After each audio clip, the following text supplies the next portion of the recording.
I cannot tell you how many times I have tried to do this introduction, okay? This is something like take 11. And what I was trying to say was Declan Rice has put an end to the long protracted saga over whether he will represent England or Ireland by announcing his representation for England. I've done it.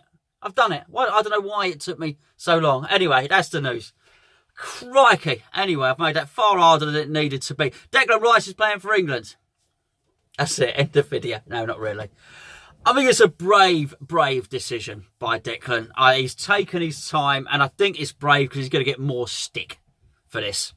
Make no mistake about it, the easy option for Declan, who had previously represented the Republic of Ireland at youth levels, under 21s, blah, blah, blah. He's even represented them in the senior team in friendly internationals. The easiest thing for him to do would have been just to carry on playing for Ireland. There would have been no criticism from England at all. Nobody would have even batted an eyelid because he'd constantly represented them all throughout the age groups. So he would have got no stick for that. This is the harsher, braver decision. He said he's made it for football reasons, and I do believe him. I absolutely believe that, because he's going to get a ton of stick now from the Irish fans, who are desperate for a hero other than Conor McGregor. They're desperate for some sort of rekindling of the old glory days when Ray Houghton was scoring goals and Jack Charlton was in charge. They're in the doldrums a little bit, the Irish team, it has to be said. I do understand his predicament, though, because even though Declan was born in this country, even though I believe his mum and his dad are both English, his granddad is Irish and from Cork, exactly the same as mine. So I do understand the situation of having different allegiances and different cultures within your family, and being proud of more than just one. He says in his statement, which I'm not going to read out, it's too long, you can go and read it yourself, but he says in his statement, he goes to say that he's a proud Irishman and a proud Englishman. He's proud of both, and I understand that you can actually be both, but he's chosen England anyway, and I hope he's made the right decision in terms of football. And I think when you look at the players that England have got coming through and the players that are already established, there's a rich future. You've got Jadon Sancho, of course, is in the Borussia Dortmund team. You've got Gibbs White, who's coming through at Wolves, looks a hell of a prospect. Ben Chilwell. You've got really, really good defenders as well. Harry Kane's still got his whole career ahead of him. I don't know if anybody's seen that Phil Foden play, but boy, I mean, he looks the closest thing to Gaza that I've seen in a long, long time. I'm forgetting far more than I'm remembering. There are a lot of talented English youngsters. And I do think, once maybe we've got this farce of the Qatar World Cup out of the way, there's some real opportunity for this crop of English players to go forward and to maybe win a trophy. We're all desperate for it. And I do think that's what Declan's thinking about. I do think he's thinking about success. And I believe he's thinking about trophies as well. Now, I don't know where Gareth Southgate is going to see him playing. Southgate plays with three at the back. And I have no inside information on this at all. But Mick McCarthy was desperate for Declan to play for Ireland. Of course he was. And at the start of his statement, he says he's spoken to Mick McCarthy and he's spoken to Gareth Southgate. But as of a little while ago, I was under the impression that Gareth Southgate saw Declan Rice as a central defender. And I haven't particularly given up hope of him being that anyway. I still think there's scope for Declan to be a central defender. It's just Manuel Pellegrini's decided he's a defensive midfielder and he's bloody good at it. Let's be perfectly frank about that. But apparently, and I don't know, we'll see if he, as and when he gets selected. Apparently, Southgate saw him as a central defender. Now, for those of you that watched football throughout the 90s and can remember Ruud Gullit when he played centre-back. Even, Matthias Sammer, people like that, Lothar Matthäus, people that would play in a back three and have the licence as a sweeper to come out from the back and make the extra man in midfield and bring the ball out and be a little bit more composed. Maybe Southgate considers Declan to be one of those players if he plays in that position. That being said, anybody that has seen England play pre-World Cup with Eric Dyer and Jordan Henderson in central positions would know that that is not a formula that works well. They are not two players that I would see as long-term candidates for a central midfield position. They're just not good enough in my estimations. They've overachieved with the talent that they have. But Declan Rice is a fantastic reader of the game, a wonderful reader of the game.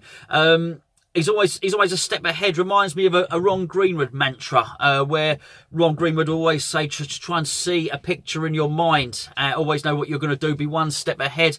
And he very much reminds me of that when I see Declan Rice play. He knows instinctively where the danger's going to be. And that's a hell of an asset, particularly if you're going to have a couple of midfielders in a team like Gibbs White and Phil Foden, who are going to basically do the creative, magical stuff. Then it really could be a place that he makes his own for a long, long time. You've also got to bear in mind that he has massive leadership qualities. At the moment, he might not be the official leader in the West Ham team because, of course, that's Mark Noble. You've also got big personalities in there like Zabaleta, but I think he's a leader. I think he's a strong personality.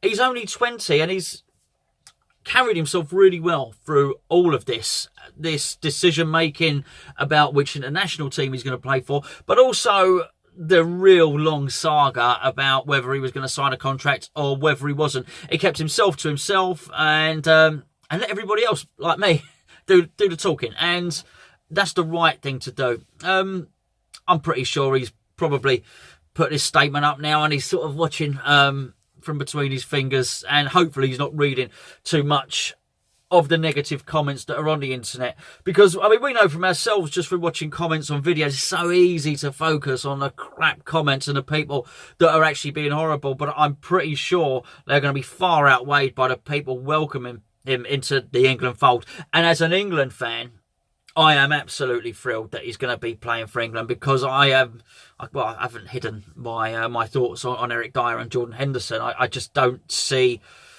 that really being the way forward. As I've already mentioned, to win a World Cup, realistically, you're going to need 3 or 4 world-class players.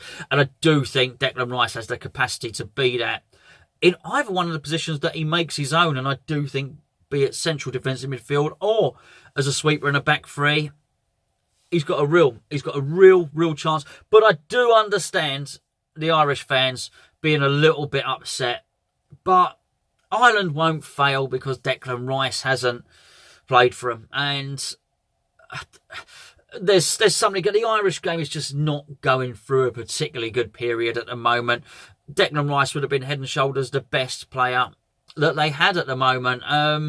They're clinging a little bit to past glories. Seamus Coleman, of course, is a fantastic player, isn't he? But, you know, he's at the tail end of his career as well. And I just, you know, I hope they can really sort out their youth program and get a few better players to come through and gradually start working their way up, because I do like it when the home nations are strong. I like it when Scotland are strong. I like it when Wales are strong. And of course I like it when both Northern Ireland and Republic of Ireland are strong. Of course, Republic of Ireland won't see themselves as a home nation. And anyway, I'm waffling on, but I'll finish up soon. But I said I wouldn't read the statement. There was something I did really want to pick up on, and it's something I quite like. It says, I would also like to make it clear that in requesting to transfer my national team representation, I am not taking for granted a call up to the England squad or making any assumption about my future international career. However, out of respect for the Republic of Ireland, I felt it was right to announce this decision now and put an end to the speculation. There's a humility to that. He doesn't expect to walk into the team. He's had conversations with Gareth Southgate.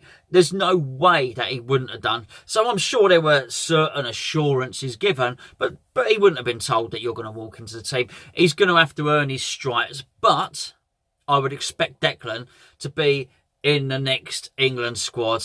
And I'm looking forward to it. I really am. And he's going to have to ride this out. It's going to be a tough little while. Hopefully he switches off the internet and he doesn't look at anything. They're doing warm weather training anyway. West Ham are away at the moment. He is in the perfect environment to ignore all of this stuff and just not get involved in it at all. My advice would be switch your phone off, Declan. Don't look at social media because you're going to be getting a load of stick. You knew it was coming. And let's be fair, the Irish fans need a little steam anyway, don't they?